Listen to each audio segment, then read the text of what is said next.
Muy a menudo los autores noveles, y a veces no tan noveles, me preguntáis acerca de la conveniencia o no de trabajar con una agencia literaria. Mi respuesta siempre es que sí, pues tener una agencia que le represente es sin duda lo mejor que le puede pasar a un autor. Pero hay que entender bien cómo funcionan las agencias literarias para no crearse falsas expectativas. Es decir, hay que ser consciente de que resulta muy complicado que una agencia literaria quiera representar a un autor novel. O dicho en otras palabras, no es el autor quien escoge a la agencia, sino la agencia quien escoge al autor. Evidentemente, las cosas cambian si eres un autor que vende mucho, pues en este caso sí que es el autor quien puede escoger con qué agencia trabaja.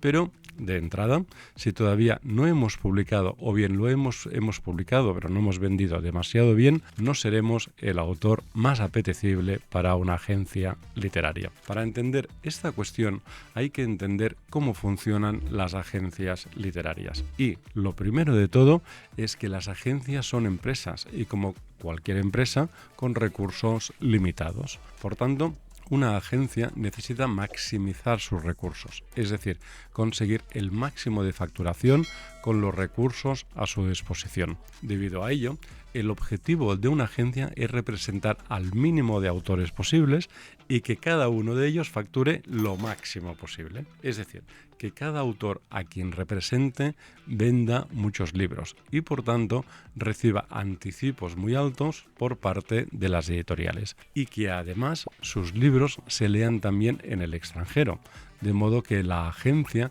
pueda vender los derechos a editoriales de muchos países distintos. Y, ya puestos a pedir, lo ideal es que las obras del autor sean susceptibles de ser adaptadas a película, a serie o a documental, de modo que la agencia pueda vender los derechos audiovisuales a productoras de cine, a cadenas de televisión o a plataformas tipo Netflix, Movistar o HBO. Por tanto, lo primero que valora una agencia cuando recibe una propuesta de un autor es la capacidad comercial del libro. ¿Podré conseguir un anticipo muy alto y vender los derechos a muchos países?, se preguntan las agencias. Esto es así porque las agencias hacen de intermediario entre el autor y las editoriales, es decir, negocian en nombre del autor, de modo que éste pueda dedicarse a escribir y no tenga que perder el tiempo negociando las condiciones de cada contrato. Y, a cambio de esta gestión, las agencias suelen cobrar un 20% de los beneficios obtenidos por el autor. De este modo, si la agencia consigue cerrar un acuerdo con una editorial y dicha editorial ofrece un anticipo de, pongamos, 10.000 euros por la obra en cuestión, a la agencia le corresponderán 2.000 euros. Y lo mismo para todos los acuerdos a los que llegue con editoriales extranjeras o productoras audiovisuales. En resumidas cuentas, la agencia representa al autor y a cambio de ello cobra una comisión de los derechos de autor. En consecuencia, a una agencia solo le interesa trabajar con autores a los que resulte muy fácil vender y que además puedan conseguir anticipos muy elevadas y ventas muy elevadas. Si el autor en cuestión resulta poco comercial y por tanto a la agencia le resulta muy complicado de colocar en las editoriales, o bien logra vender la obra pero con un anticipo muy bajo o incluso inexistente, a la agencia no le interesará trabajar con dicho autor, pues el esfuerzo que le dedique no le resultará rentable. Por este motivo resulta muy complicado para un autor novel, que dado que es novel todavía no ha publicado nada y por tanto no hay ninguna garantía de que vaya a vender mucho, que una agencia literaria quiera representarlo. Como decíamos antes, la cosa cambia si el autor en cuestión consigue publicar sin agente y su libro se convierte en un bestseller. En este caso serán las agencias las que correrán a llamar al autor y proponer trabajar con ellos. Vente con nosotros y venderemos tu libro a más de 20 países, o propuestas similares. ¿Quiere decir esto que no merece la pena enviar la obra a las agencias si uno es autor novel? No.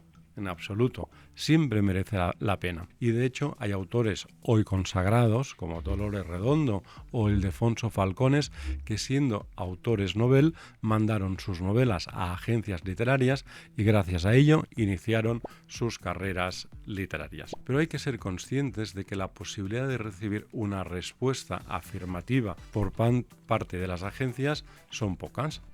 O lo que decía al principio, si eres novel, es la agencia la que te elige a ti, no tú a la agencia. No obstante, como digo, merece la pena la inversión en tiempo de mandar la propuesta, que debe incluir una carta de presentación, un briefing literario y el manuscrito a las agencias, pues el no ya lo tenemos.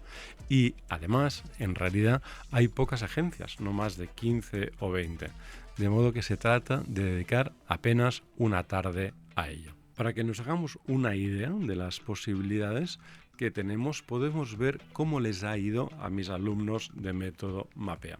De todos los alumnos que han mandado su propuesta, tanto a editoriales como a agencia, 250 alumnos han conseguido un contrato con una editorial y solo 5 han conseguido un contrato con una agencia.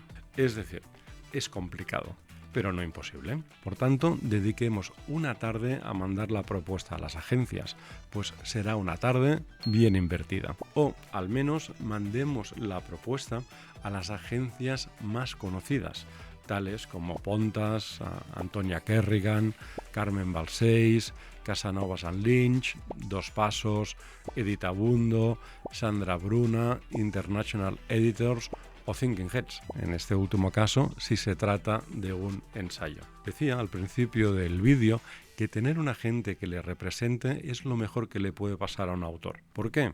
Pues que en buena lógica le resultará mucho más fácil encontrar editor. Esto es así por dos grandes razones. La primera es que las agencias hacen de filtro, es decir, seleccionan solo los mejores textos que les llegan, de modo que cuando un agente llama a un editor proponiéndole una obra, siempre le dedica tiempo, pues parte de la base de que si la agencia le manda algo es porque merece la pena leerlo. La segunda razón es que agentes y editores se conocen y entre ellos a menudo se tejen relaciones de confianza, de modo que cuando un agente llama al editor, este siempre responde.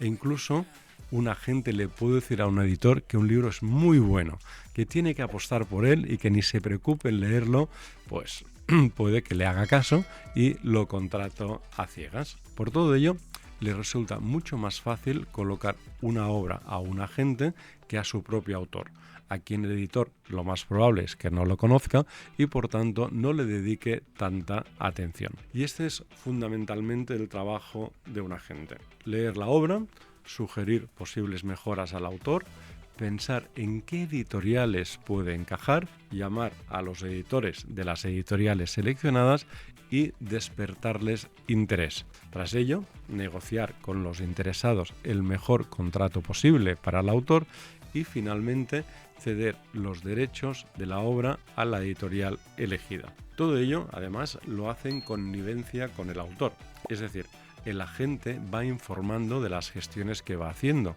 de las ofertas que va recibiendo y finalmente escoge a la editorial tras consensuarlo con el autor. Más cosas que merece la pena saber acerca de cómo funcionan las agencias literarias. Lo primero es que trabajan en exclusiva, es decir, si un autor firma con una agencia, solo puede trabajar con esta agencia, al menos para el libro en cuestión. Por tanto, el autor no puede firmar contrato con otra agencia para que mueva el mismo libro o bien tratar de colocarlo por su cuenta. Lo que sí puede hacer es trabajar con varios agentes si tiene varios libros, en especial si son de géneros distintos. Por ejemplo, un autor puede trabajar con la agencia A para los derechos de sus novelas y con la agencia B para los derechos de sus ensayos o de sus obras infantiles. O bien puede trabajar con la agencia C para los derechos en español de sus libros y con la agencia D para los derechos de sus libros en otras lenguas.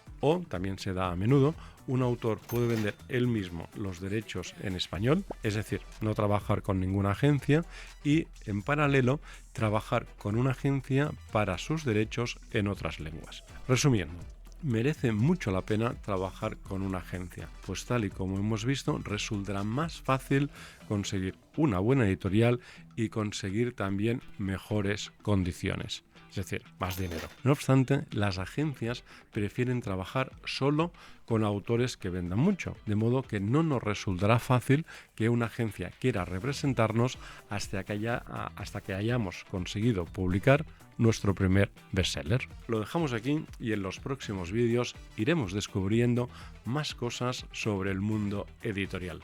Si te ha gustado este vídeo, no olvides compartirlo con aquellos amigos que sean también escritores o escritoras y creas que les puede interesar. Dale like, sobre todo, suscríbete al canal y si tienes preguntas, dudas o simplemente quieres dar tu opinión sobre lo que hemos comentado en este vídeo, puedes hacerlo abajo en los comentarios. Nada más, muchas gracias y nos vemos en las librerías.